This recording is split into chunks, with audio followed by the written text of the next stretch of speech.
Programa Estação Rural com Renato Guimarães. Oferecimento Cicobi Crédito Sudeste, a sua cooperativa de crédito em Espera Feliz. Ok, agora 6h32 aqui na Café, 6h32, é hora do programa Estação Rural com Renato Guimarães, no oferecimento do Cicobi Crédito Sudeste, a sua cooperativa de crédito em Espera Feliz e região. Renato, bom dia. Bom dia, Pirovani, ao Franca aqui que está do nosso lado aqui também, e a todos os ouvintes desta emissora. Renato, mais uma vez aqui com a gente nessa manhã. Eu espero que hoje você tenha notícia boa para os nossos produtores aí a respeito do mercado do café. Você vai trazer informações boas aí, como é que o mercado se comportou durante os últimos dias? Tem previsão de melhora? Não tem? A coisa continua do mesmo jeito? Traz aí pra gente essas informações aqui na Café. Infelizmente não tem nem uma notícia boa, nem uma notícia ruim. Não tem notícia boa. A bolsa nesses 3 dias da semana aí teve uma queda, não foi muito grande, o dólar subiu um pouco, mas o café baixou lá na bolsa em reais. Agora, no mercado interno, nós podemos dizer que o café ficou no mesmo preço que está aí, 780 o duro e 680 o rio. Nós sabemos que essa queda do preço é a pressão da safra brasileira que está em cima, não é? Já está uns 60% colhido, então isso sempre pressiona o mercado. Agora, o produtor também, ele não está vendendo doidado não, ele está segurando o café. Ele só vende se for o que for necessário. É lógico que às vezes ele tem uma despesa que não tem jeito, ele tem apanhador de café. Ele não pode deixar de pagar apanhador de café. Então, as vendas que estão acontecendo são pequenas pela época do ano, pela metade da colheita também.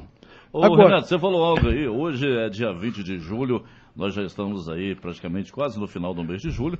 Nossa região aqui, principalmente, já tem bastantes lugares aí que já até acabaram a colheita do café. E em outras partes, como o nosso café esse ano foi assim uma colheita bem menor do que os outros anos, já está quase no fim. Isso já não está assim para a Conab, para a Bolsa, enfim, para aqueles que coordenam o café aí já ter uma noção e dar uma reagida nisso tudo aí, não? Mas o que vale mesmo é o dado da Departamento de Agricultura dos Estados Unidos. É esse dado que vale. Falou que dá 66 milhões de sacas, fica nisso aí, né? Agora, a gente vê o ambiente da safra, é uma safra que não é grande, não. Muitos produtores já acabaram a safra, você não vê caminhões rodando na região, você vê os terreiros tudo vazio, dá até para jogar bola em terreiro, secador parado. Agora, uma hora chega a ilusão. Quando terminar a colheita, os cafés for para os armazéns, aí vão ver, né? Não tem café. E aí começa, né?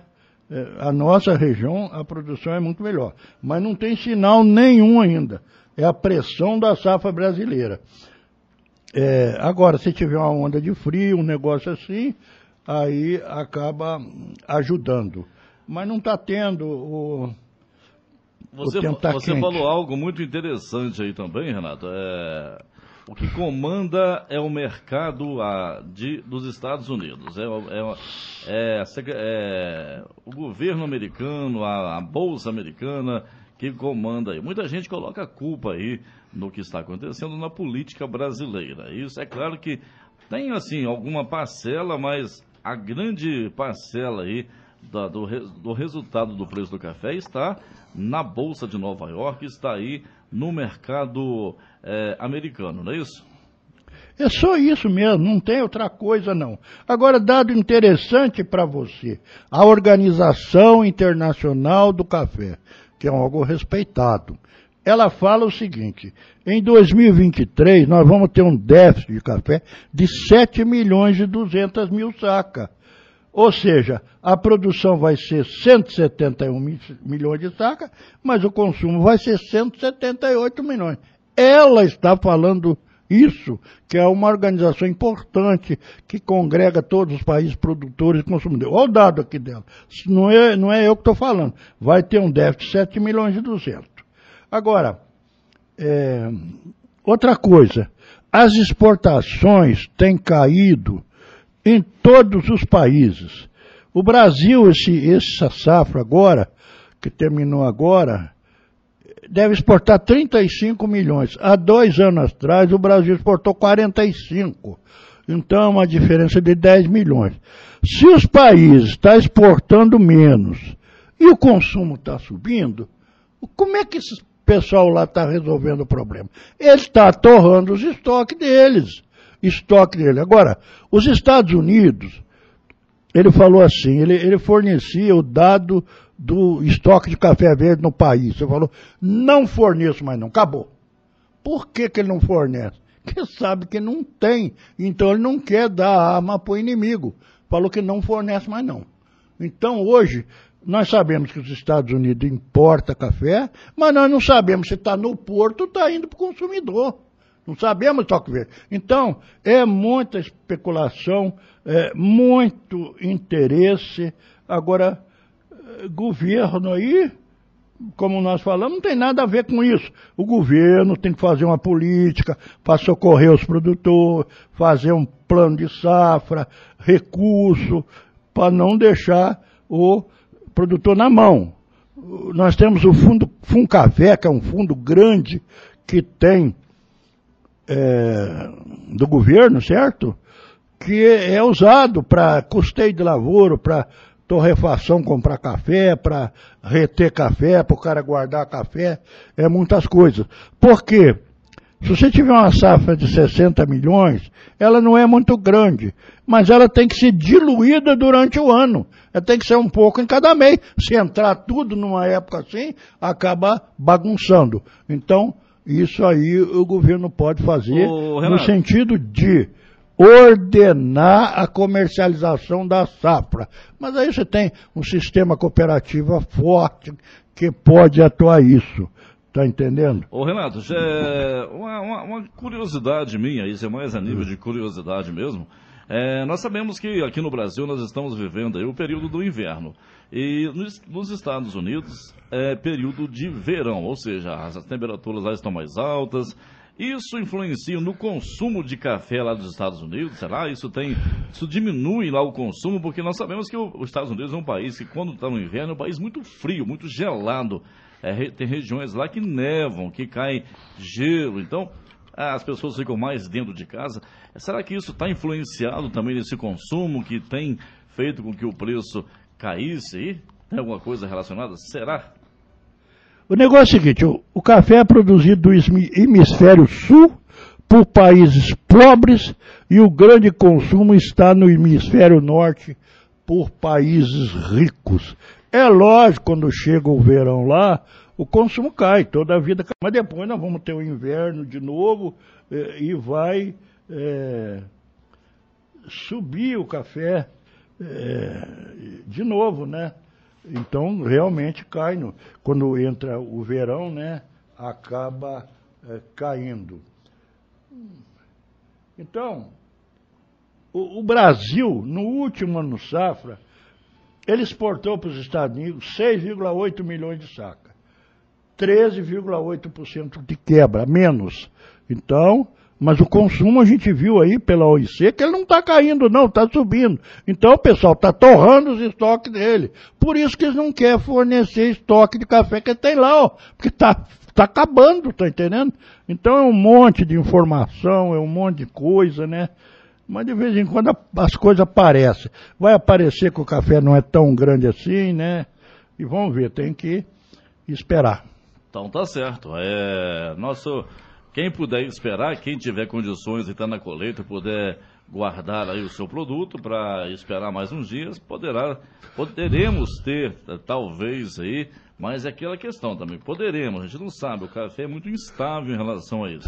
De repente permanece no que está, mas de repente pode subir aí, do nada também, é uma coisa muito... Então assim, vale a pena acompanhar bem o mercado, ficar bem informado, bem atento aí, para não tomar decisões erradas. Nosso assunto hoje, Renato... Agora outra coisa aí, choveu hoje, tá? Que bom. Aqui dá uma olhada.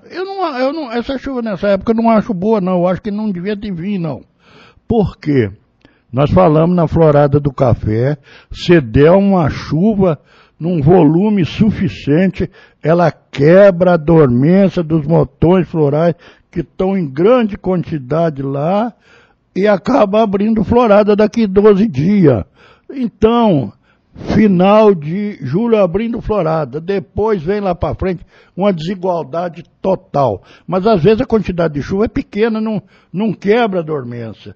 Seria bom que não chovesse só para final de agosto. Mas o pessoal está pedindo chuva aí para pagar a poeirada aqui. Tá também, tudo bem, poeira e também a reserva do solo melhora, só que tem essa essa questão da florada. Não é isso? É bom para um lado e ruim para o outro. Bom porque apaga a poeira, bom porque dá uma quebrada nessa poeira que está deixando o povo tudo gripado aí. E já tem também essa questão aí, igual você disse, de quebrar dormência, como você explicou na semana passada. Abril, maio, já começa aí os botões formar e eles ficam adormecidos para abrir florada em outubro. E se acontecer chuva antes, pode quebrar a dormência, como você explicou aqui na semana passada. Mas, tá nas mãos de Deus aí, vamos ver o que acontece. Renato, o nosso assunto hoje é plantio de café.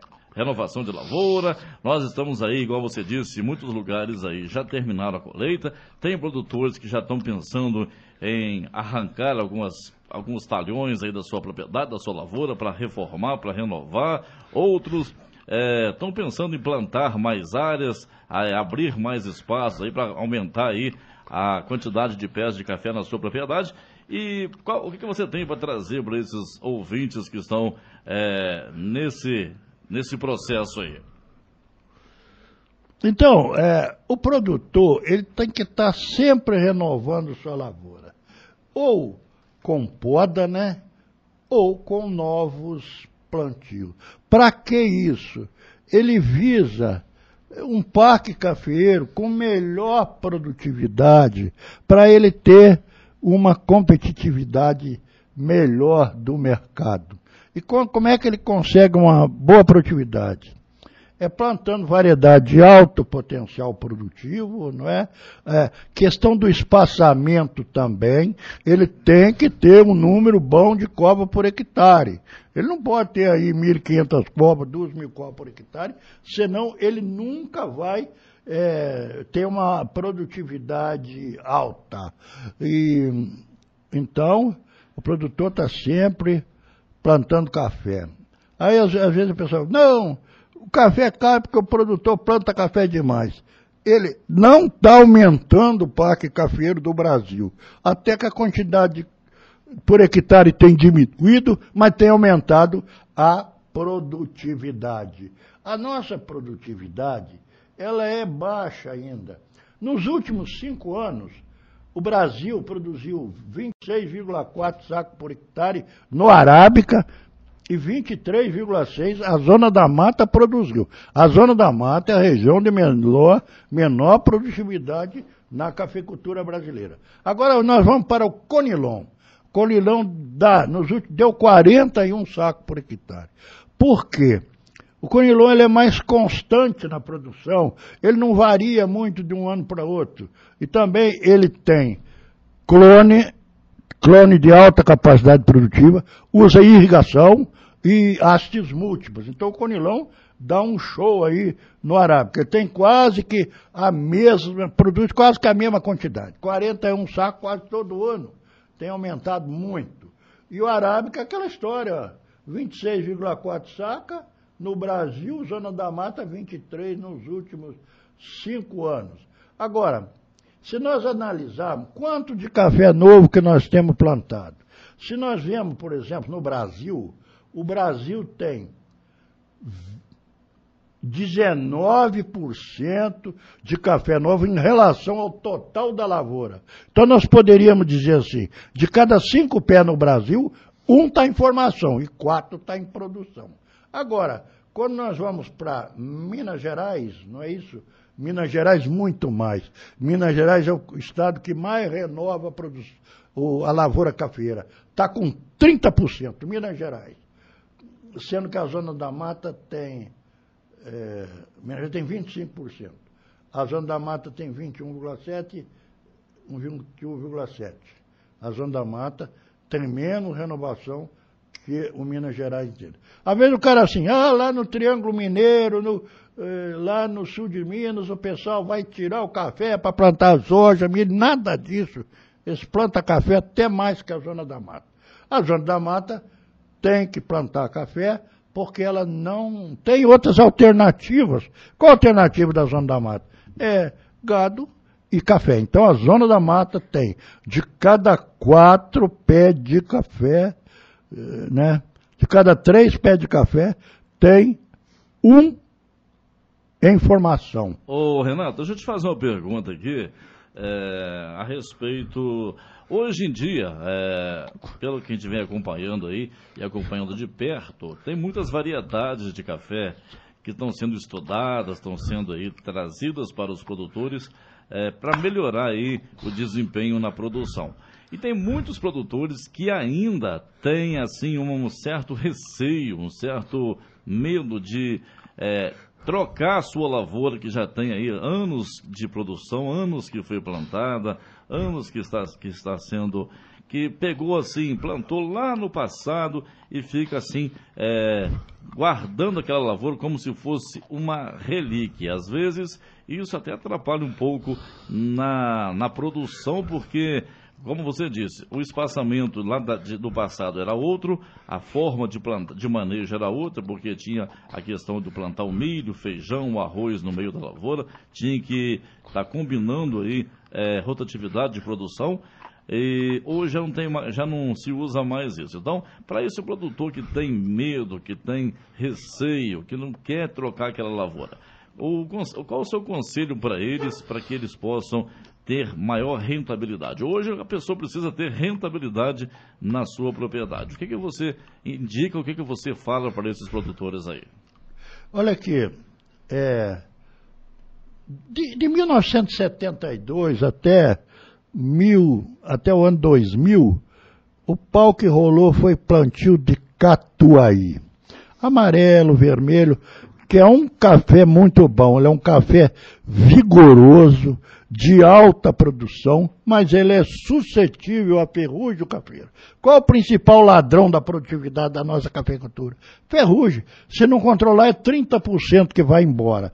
E aí começou a se estudar muitas variedades, e temos várias variedades. Eu diria para você, quem espera feliz tem 2,5 milhões de muda de café esse ano, e eu sei porque todas elas passam na minha mão. Aí, quais as variedades que o pessoal planta mais? Porque o viveirista vai fazer aquilo que o produtor quer plantar. Ó.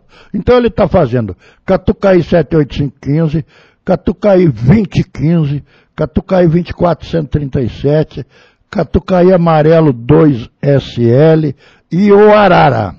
E também faz catuai para algum produtor que quer. E todos esses cafés que a gente acompanha, às vezes, há 5, 6, 7, 10 anos, eles são excelentes. Alguns têm resistência, alguns têm até resistência à foma, outros à ferrugem. Agora, sempre tem os modismos, né? Modismo, hoje está em plantar o café arara, né? O pessoal pegou uma mania de plantar arara.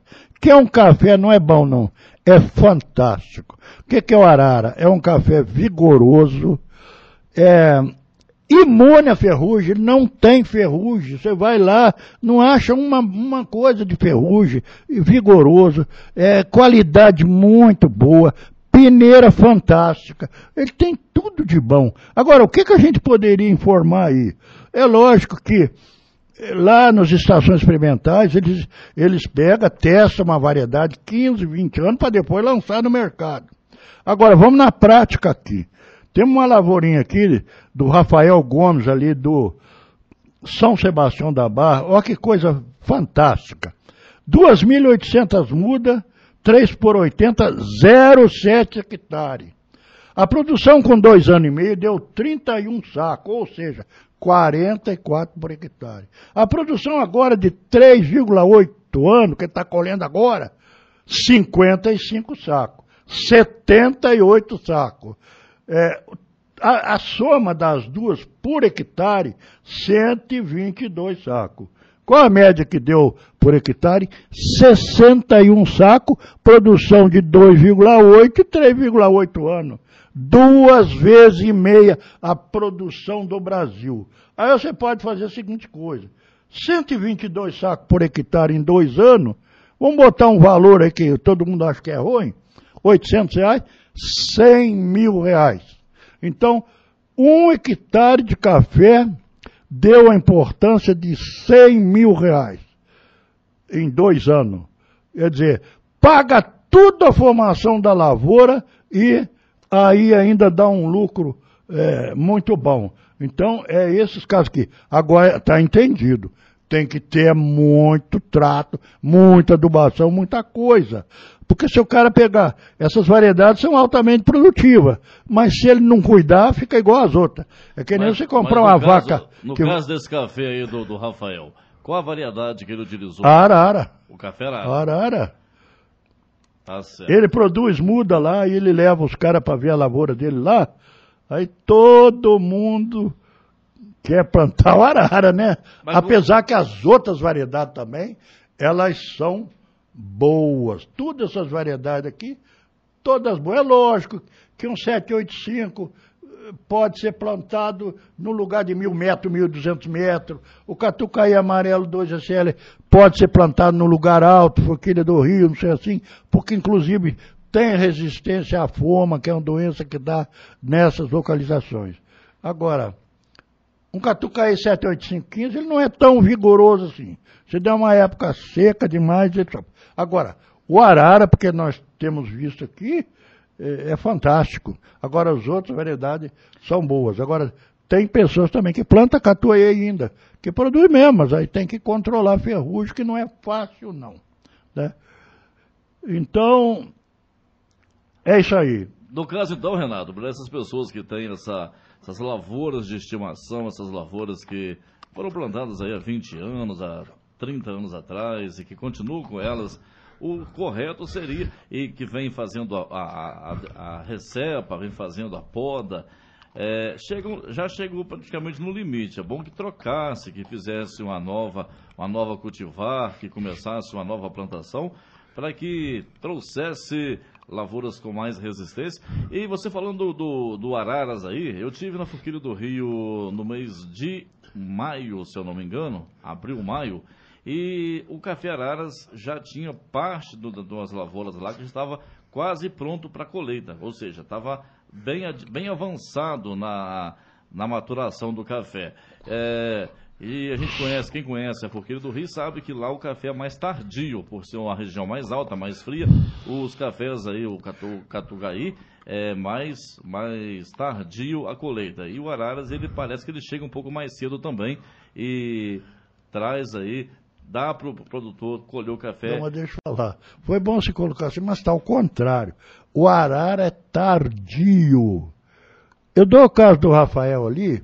Ele está terminando de colher o arara aí. O catucaí dele, ele já uns 2 meses atrás, ele botou dinheiro no bolso. E ainda agora, o arara tinha muito verde nele. Então o arara, às vezes essa variedade que você viu lá, não é arara, é outra.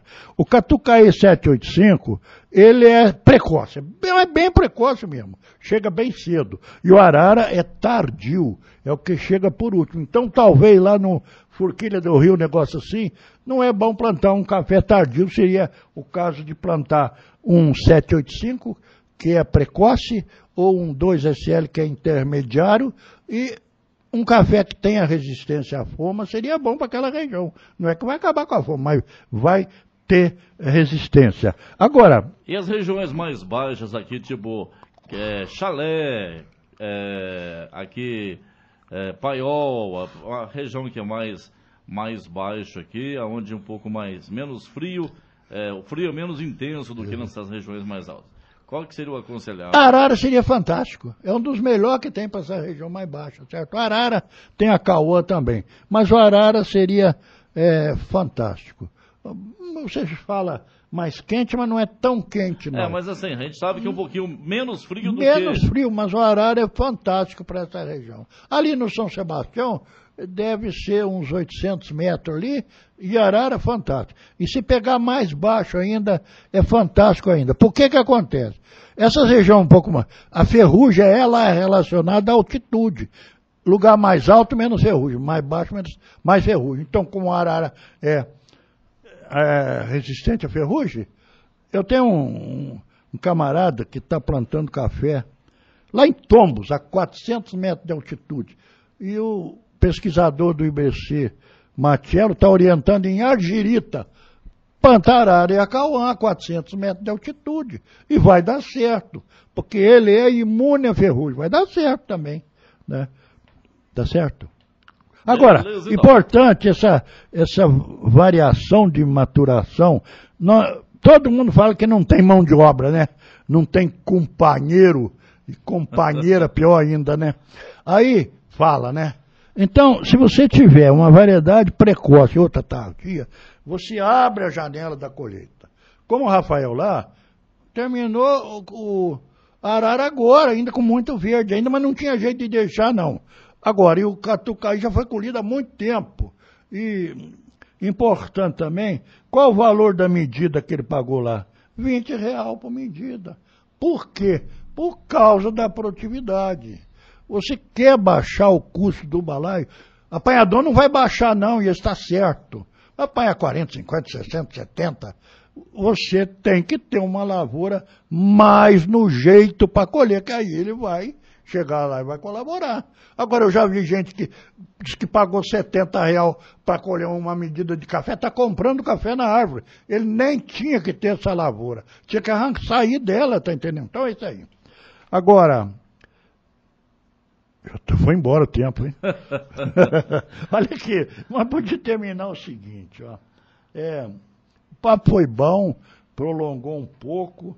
Nós vamos continuar com esse negócio do plantio de café. Só voltando um pouquinho aqui no assunto aqui, tem um ouvinte aqui que perguntou se, pergunta para o Renato aí, se ele acha que realmente o café pode dar uma melhorada aí, porque tem gente vendendo café com medo de baixar mais. Você tem alguma resposta para esse ouvinte? Como é que é o negócio que eu não entendi? Pergunta para o Renato se ele acha que realmente o café vai subir o preço, porque tem gente vendendo o café no preço que está com medo de abaixar mais. Você acha que isso pode acontecer, abaixar mais? Ou o café tende a permanecer ou a dar uma melhorada aí no valor? Difícil, né? Difícil responder, né? Olha aqui. Há pouco tempo eu peguei os preços da Cochupé de 25 anos. Café, a média dos preços que ela pagou ao produtor. É lógico que eu fiz a correção daqueles preços, correção monetária. A média deu R$880, certo? Agora, nós tivemos pior período nesses 25 anos que nós tivemos, se o pessoal uma vez sabe, 2001, 2002, 2003, ó. Café de corrigido R$550. Então esse preço que está aí, ele é um preço, não é dos melhores, mas também não é dos piores desses últimos anos aí. Então, como falei, tem uns produtores que às vezes começam a falar assim, o café vai a R$2.000, não sei de onde que ele tirou a cabeça, né? Então essas coisas que eu falei aqui, déficit mundial, negócio tudo, uma hora fica mais claro e a coisa pode até melhorar. Eu, particularmente, eu acho que se nós vender café na próxima safra a R$800, R$900, tem que levantar a mão para o céu. Daqui a um tempo começa a pressão da safra 2024. Termina essa safra aí, vem a outra pressão. Então o café, ele não tem condição de cair muito mais não. Parece que agora ele chega assim, num ponto, né, que fica no fundo do poço. Mas agora, então, a hora que ficar clara a produção, a safra do ano que vem, que pode ser grande, Ô, Renato, ou pode não ser. A gente tem que entender também, a gente precisa analisar os prós e os contras. O café chegou a R$ 1.300, R$ 1.400 a saca aí, ano passado, ano atrasado, se não me engano. Mas nós tínhamos aí também um adubo sendo vendido a R$ 290, R$ 300 o saco, 280. Nós tínhamos um combustível aí a R$ 8,00 o litro da gasolina, o óleo diesel, que isso tudo influenciava aí. Nós tínhamos um aumento nos valores daquilo que nós consumíamos. Hoje nós temos um café aí por volta de R$ 780, R$ 800, o café duro, e uma queda, né, nos insumos, uma queda aí no combustível, uma queda aí nos produtos alimentícios. Então, assim, a gente tem que ver os prós e os contras também do que está acontecendo. A gente precisa analisar e, de repente, o produtor estava vendendo café a R$ 1.300, R$ 1.400, R$ 1.200, e se fosse fazer a conta, porque a gente costuma dizer muito que o produtor hoje, o que tem a sua propriedade, o que tem a sua lavoura, ele precisa tratar tudo isso como se fosse uma empresa. Tem que trazer muito bem anotado, muito bem, acompanhar muito bem aquilo que ele consome, aquilo que ele gasta, aquilo que ele produz, para entender se o que ele realmente está ganhando, se está dando lucro ou prejuízo na empresa dele, que é a lavoura, que é a propriedade, não é isso? Olha aqui, essa safra que acabou, o indivíduo fala assim, mas adubo barateou. Mas essa safra que acabou, o adubo não barateou, não. Ele foi caro para quem comprou lá no início e quem comprou para pagar agora. Foi caro. Tá entendendo? E a produção foi baixa. Essa próxima safra, nós temos, assim, um preço de adubo muito mais favorável. E nós, com certeza, nós vamos ter uma produção média aqui na região, ano que vem, de 30 sacos por hectare. Nós temos um produtor que às vezes manda dado para mim dar orientação. Tem um produtor aí que vai dar 50, 60 sacos por hectare o ano que vem. Ó. Mas vamos botar na média 30 sacos por hectare, que vai dar o ano que vem. Você gasta aí 30 sacos por hectare, gasta 30 sacos de adubo, certo? Vamos botar 110, 3.300. Quais as grandes despesas da lavoura de café? Adubo e colheita. Essas são as duas grandes despesas. Tem mais de essa pesa mesmo. 3.300 na adubo. Suponhamos que o produtor vai colher ali a R$30 por balaio ano que vem, né? 30 sacos por hectare, 7.200 para apanhar. 3.200 mais 7.200, R$10.000 que ele gastou. E a renda dele, vamos botar café de R$800, dá R$24.000. Então, de 24 para 10, sobra 14. Aí tem os outros despesas, vamos botar mais uns 4, sobra 10.000 ainda. 10.000, seria 40%. E nós sabemos que todo negócio que dá 30% é bom. Então, nós vamos ter uma cafeicultura competitiva nessa próxima safra. Pela produtividade, que vai ser maior na nossa região, e também pela diminuição dos gastos com a lavoura. Até a colheita não vai ser cara, porque a gente sabe que quando o café dá mais por pé, cai para o balaio, né? Então é isso aí. Né? Valeu, Renato, então chegamos Então olha aqui, na outra vez, nós vamos dar uma continuidade nessa questão do plantio do café, certo? Na próxima. Então um abraço a todos, vamos ter tranquilidade, que aí parece uma crise do café, mas café aí nos últimos 50 anos, mas passou por crise que não tinha jeito. Essa aí acho que vai dar certo, vai ser tranquilo. Valeu então, Renato, obrigado mais uma vez. Queria que você passasse os seus contatos para quem quiser conversar com você, pedir alguma instrução. Meu WhatsApp é 32 999 53 88 29. Valeu então, Renato, obrigado mais uma vez. Próxima quinta-feira o Renato estará de volta aqui na Café FM. E eu daqui a pouquinho com mais música, mais sucesso, previsão do tempo, homenagens aos aniversariantes e muito mais até às 9 da manhã. Bom dia!